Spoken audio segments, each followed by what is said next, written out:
So I went to see my dad for the first time in 10 years because he was dying. And I didn't know it at the time, but it would end up being one of the most important moments of my life.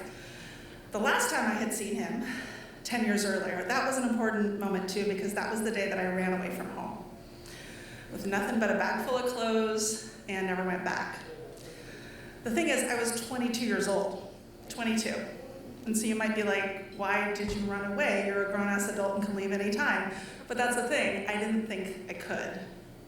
In fact, I kind of thought I would never leave because I wasn't even fully formed then. I was just like part of the story that he was telling until I ran away. And what I remember most about that day is his face, right in mine, inches away, yelling at me. We were at this fair and it was super busy and he had pulled me behind a tree so that we wouldn't make a scene.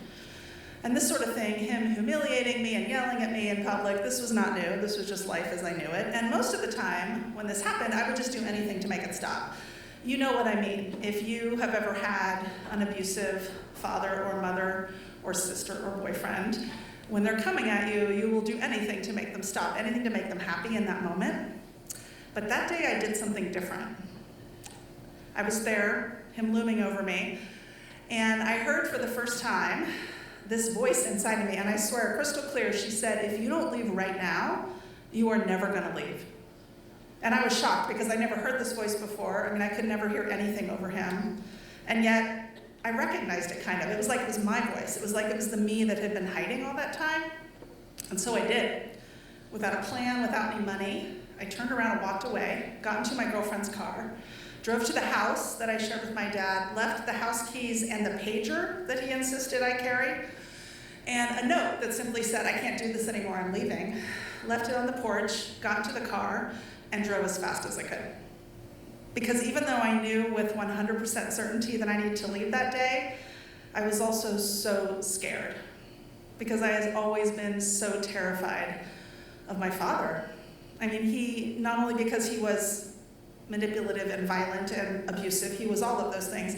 He was an awful husband to my mom and then my stepmom and then the many women that came after. But I was terrified because I felt like he owned me. I felt like I didn't know who I was without him. He was my monster. When I was 11, he raped me for the first time. And then he did it again and again and again until I was about 16 when I managed to engineer my life so we were just never alone. But by then, I was so brainwashed and our relationship was so twisted and toxic that I just thought I was stuck there forever. And so that day when I ran away was so important because it was the first time I could actually hear myself. And it was kind of the day my life started. A couple months later, I drove to Los Angeles, moved here with my girlfriend, who would become my wife, and we would start this life I still can't believe we have now. And so 10 years later, when I got the call that he was dying, no one was more surprised than me that I actually decided to go see him. I mean, I wasn't even really sure why. Like, I had nothing to say to him, and I wasn't really interested in anything he had to say.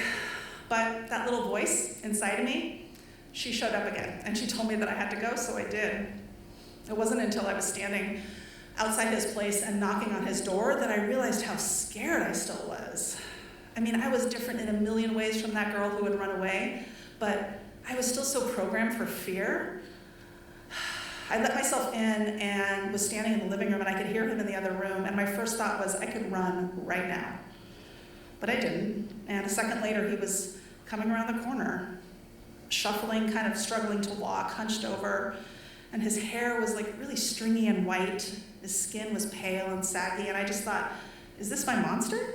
Is this the person I had been scared of my whole life? I was still kind of shocked while we talked for the next hour, or really he talked because some things never change. And he had a big box of photos he wanted to go over, so he was pulling out photos of when I was still young enough to smile for the camera, and photos from high school where I looked miserable. I can't believe no one knew that something was going on. And he had a story for every photo, his version of the story. But I was still kind of too dumbstruck to say anything. And then finally he got to the point. He said, you know, I want to ask you for your forgiveness. And I thought, oh wow, maybe he's really sorry. But then in the next breath, true to form, he said, but you know, It was really hard on me too, and besides, what we had was special. And then I knew. I knew why I had come. It wasn't for him. It was for me. It was for that little girl who had been hiding all of those years. There I was in a room with my father for the first time, not scared. He wasn't my monster. He didn't own me. And so I mustered up all my courage and I said to him, "You can't have my forgiveness. You've taken too much already." And I turned and walked out the door. And when I got to the car, I realized that I was sobbing and shaking and just uncontrollably, just trying to metabolize what had just happened.